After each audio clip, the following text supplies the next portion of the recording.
একটা জিনিস যেটা একবারই তোমার কিন্তু তুমি ব্যবহার করো না, মানুষে বেশি ব্যবহার করে। তোমার বুদ্ধি বেশি? না না আমি অনেক গাধা। হ্যাঁ না ও অনেক গাধা, 4 সাবজেক্ট এবারে ফেল করছে। এমন কি যা কখনো প্রশ্ন করে না কিন্তু সবসময় উত্তর পায়? কল্পনা করো যে তুমি আমরা নদীতে যাব কেন? যেখানে হাঙর মাছ আছে ওই দিক দিয়ে তো আমাদের মামার বাড়িতে যাব না। আপনি খেলবেন আমাদের সাথে 1000 টাকার প্রশ্নে? পারবেন আপনি? প্রথম ধাঁধা আপনার জন্য, দেখি এমন কি যা কখনো প্রশ্ন করে না কিন্তু সবসময় উত্তর পায়? এমন কোন জিনিস যা কখনো প্রশ্ন করে না কিন্তু সবসময় উত্তর পায়? এটাই পারলেন না? প্রথমটাই পারলেন না? না আর হবে না তো, হবে না। প্রথমটাই উনি পারলো না, 1000 টাকার প্রশ্নে একটা টাকাও পেল না। প্রথম প্রশ্ন তোমাদের জন্য, একটা জিনিস যেটা একবারই তোমার কিন্তু তুমি ব্যবহার করো না, মানুষে বেশি ব্যবহার করে। নাম। 1000 টাকার প্রশ্নের প্রথম প্রশ্ন পারার জন্য 100 টাকা তোমার হাতে। তালি হবে, পেয়ে গেছে। ওকে, পরের ধাঁধা। আচ্ছা, শেষের অক্ষর চ, বিদেশিরা ইউজ করে কিন্তু আমরা হাতেই সারি, কি? শেষের অক্ষর চ, বিদেশিরা ইউজ করে কিন্তু আমরা হাতেই কাজটা করি। হাত দিয়ে শাড়ি আমরা। হ্যাঁ, কি?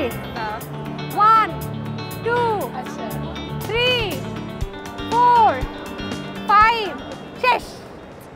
দাও টাকা দাও, অতটা পারলাম না। নেক্সট। আচ্ছা, তোমাদের জন্য প্রথম ধাঁধা। ধরো তোমরা একটা অন্ধকার ঘরে গেলে এবং তোমার সাথে একটা ম্যাচ আছে, আর সেই ঘরে মোম আছে অনেকগুলা, একটা হারিকেন আছে এবং একটা গ্যাসের চুলা আছে। কোনটা আগে জ্বালাবে? ম্যাচ। अभी मजा आएगा ना भिड़ो। বাবা, কিভাবে?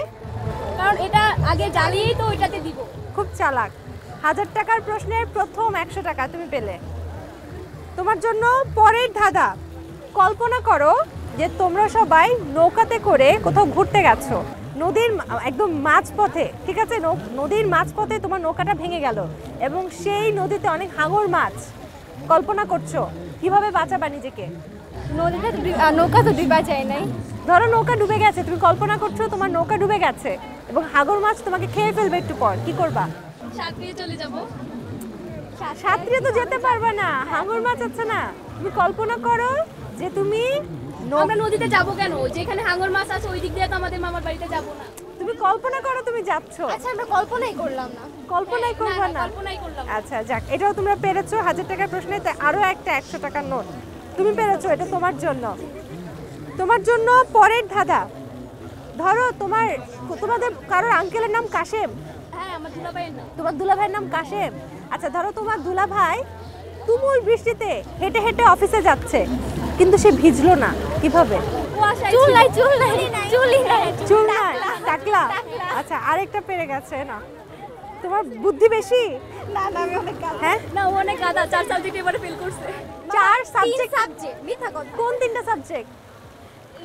জীবন জীবিকা, আচ্ছা, তারপরে হচ্ছে ইংলিশ, হ্যাঁ, আর মনে হয় বিজ্ঞান। সরি আমি অসুস্থ ছিলাম। সে জীবন জীবিকা ফেল করে 200 টাকা পেয়ে গেল, তুমি 1 টাকাও পেলে না। আমি 100 পাইছি তো। ওটা তো ও পেয়েছে, এটা আমি পেয়েছি। তাহলে হাতে রাখো। আচ্ছা, তো দেখে এবার কার বুদ্ধি বেশি, ঠিক আছে? এবার দেখি সব থেকে বেশি যার বুদ্ধি। কেউ তোমরা ট্রেনে চড়েছো? সবাই চড়েছো? আমি একবার। তুমি একবার চড়েছো, আর তুমি? আমি রেগুলারই ট্রেনে চলাচল। আচ্ছা, ধরো তুমি মেট্রো রেলে আছো এবং মেট্রো রেল 100 কিলোমিটার বেগে উত্তর দিকে যাচ্ছে, 10 কিলোমিটার বেগে বাতাসে, তাহলে তার ধোঁয়া কোন দিকে যাবে? আবার কোশ্চেনটা মেট্রো রেল 100 কিলোমিটার বেগে যাচ্ছে এবং বাতাসের বেগ 10 কিলোমিটার, তাহলে মেট্রো রেলের যে ধোঁয়া সেটা কোন দিকে যাবে? পেছনের দিকে যাবে। তোমার কোন দিকে যাবে? দক্ষিণ দিকে যাবে তোমার? না না উপর দিকে যাবে। শিওর? হ্যাঁ। তোমার টাকা ফেরত দাও, টাকা ফেরত দাও। মেট্রো রেলে ধোয়া হয়? মেট্রো রেলে ধোয়া হয়? তোমাদের মেট্রো রেলে ধোয়া হয়? টাকা ফেরত দিয়ে দিতে হয়েছে।